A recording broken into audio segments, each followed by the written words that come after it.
So Entrada now, $4.5 billion business, thousands of people. Is this the biggest company you've ever run? Yeah. Yeah. Like, what have you changed from your other companies running this one? And what have you kept the same about kind of your leadership style? This one's definitely been different. So it was already at massive scale when I got here, over 2,000 employees. Like Podium was just under 1,000, I think, when I left. So I like kind of leapt a little bit forward in terms of scale. This one, I'd say I have to be more the conductor of the orchestra than playing any instruments, which I've never had that role before. Okay.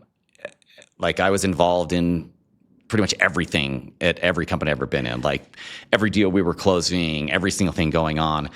And here I've had to learn to be able to take a little bit of a step back and give. If you have good operators, if you have good execs, A players, they need space. They do not want to be micromanaged. They don't actually want you involved in every little thing.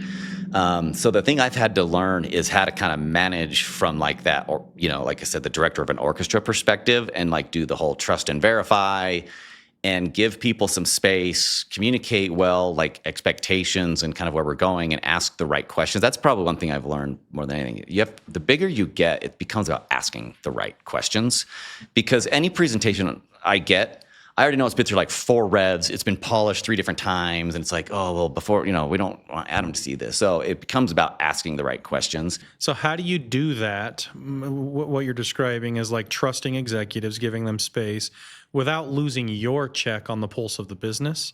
And I say that because there's this huge trend, huge debate on founder mode and how executives should actually be in the details of everything. And I think there's probably truth in both of these, and I'm trying to reconcile the two. How do you stay close to the business so that you aren't aloof? I'd say for any founder, I actually was talking about this specifically about sales leaders. Someone asked me last week, what's the difference between reps that turn to great leaders and reps that don't? And I said, reps that turn to great leaders never leave deals. Like Dan Hadcock, who runs sales at Podium, that dude's in every deal. Like he still is, at least all the strategic ones.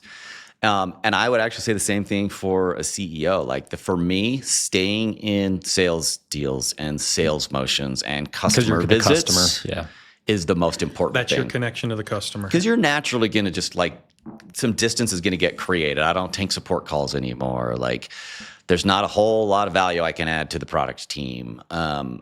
But I can still get with customers, go golf with customers, go to dinner with customers. And so I think if you ever lose that, then you're going to become that aloof, like, I don't really know what's going on anymore.